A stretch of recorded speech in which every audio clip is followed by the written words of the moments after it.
माँ बिना कैसा मायका। एक दर्द भरी कहानी। बच्चों की गर्मियों की छुट्टियां लगे अभी 2 दिन ही हुए थे।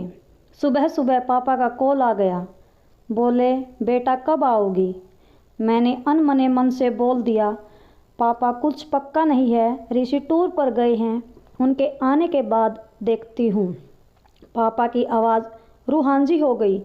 बोले, बेटा तुम्हारी माँ नहीं है तो क्या हुआ, तुम्हारा मायका तो है और मैं तो हूँ। ऋषि से बात करो और जल्दी आ जाओ।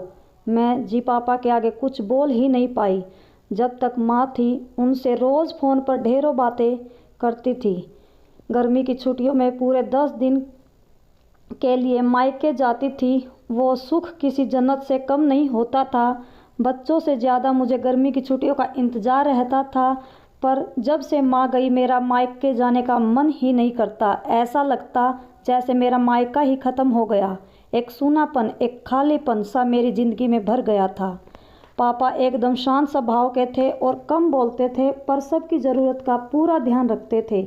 ऐसा नहीं कि मैं पापा को प्यार नहीं करती थी, पर बचपन से मैं माँ के ज़्यादा करीब थी, या यूँ कहूँ कि मेरे दिल की सबसे करीब थी। अपने सारे सुख दुख एक सहेली की भांति में उनसे साझा करती थी।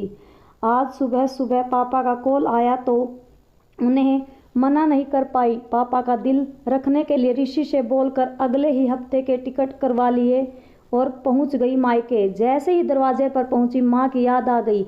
ऐसा लगा जैसे वो अभी बाहर निकल कर मुझे गले लगा लेगी।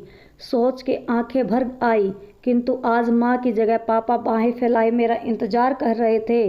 सालों बाद पापा को गले लगा के खूब रोई।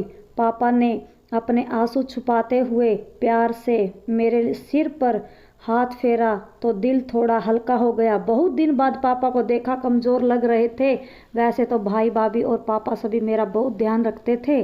बच्चे तो अपने खेल और मस्ती में व्यस्त हो गए थे, पर ना जाने क्यों मेरी नज़रें हर पल जैसे माँ को ही ढूंढती थी।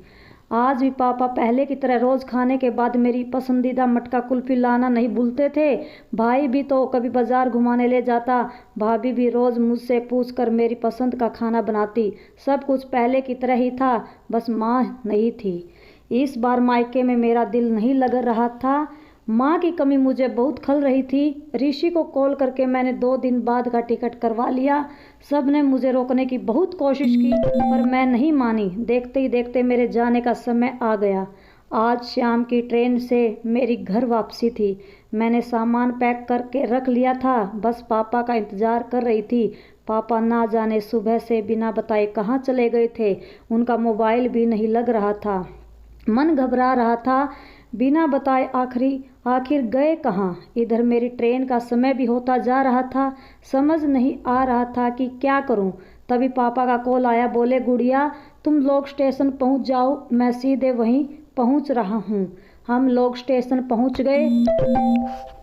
ट्रेन सही समय पर थी। पापा स्टेशन पर हमारा इंतज़ार कर रहे थे। उनके हाथ में एक बॉक्स था। उन्होंने मुझे देते हुए गले लगाया और बोले, इसे ही लेने गया था, इसलिए देर हो गई, संभाल के रखो। मैंने आश्चर्यचकित होते हुए पूछा, इसमें क्या है? पापा की आंखें भर आई। हमने आंसू पोंछते हुए बोले, तुम्हारी माँ का प्यार। कुछ समझती तभी ट्रेन आ गई। हमें ट्रेन में बैठा के पापा और भाई ने विदा कर दिया। मेरी नज़रों से ओझल होने तक पापा वहीं खड़े हाथ हिलाते रहे।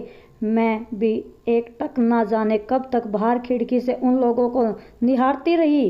तभी बेटे ने आवाज़ दी और मेरे हाथों में एक चिट्ठी थामते हुए कहा, मम्मी नाना जी ने ये आपके लिए दिया है। मैंने तुरंत चिट्ठी खोली। मेरी प्यारी गुड़िया रानी, सदा खुश रहो। जब तक तुम्हारी माँ थी, तुम्हारी हर छोटी बड़ी बात का ख्याल वही रखती थी। मैं जानता हूँ कि मैं तुम्हारी माँ की जगह तो नहीं ले सकता, पर उनकी कमी की पूर्ति करने की कोशिश तो कर ही सकता हूँ। आज तुम्हारी माँ होती तो हमेशा की तरह अपने हाथों से तुम्हारे लिए बड़ी पापड़ अचार बना के साथ भेजती। माँ के हाथ का तो नहीं, पर उसके स्वाद जैसा सब सामान एक दुकान से बनवाने की कोशिश की है। उम्मीद है तुम्हें पसंद आएगा। और हाँ बेटा, माँ नहीं है तो क्या हुआ, तुम्हारा मायका और हम तो हैं। पहले की ही तरह तुम्हारा इंतज़ार रहेगा। ढेर सारे प्यार और आशीर्वाद के साथ, तुम्हारे पापा। पत्थर पढ़ते पढ़ते मेरी आंखों से अश्रुधारा बहने लगी। सहसा मेरे मुंह से निकला, आई लव यू पापा। बात छोटी सी थी पर उसमें अथाह प्यार समाहित था।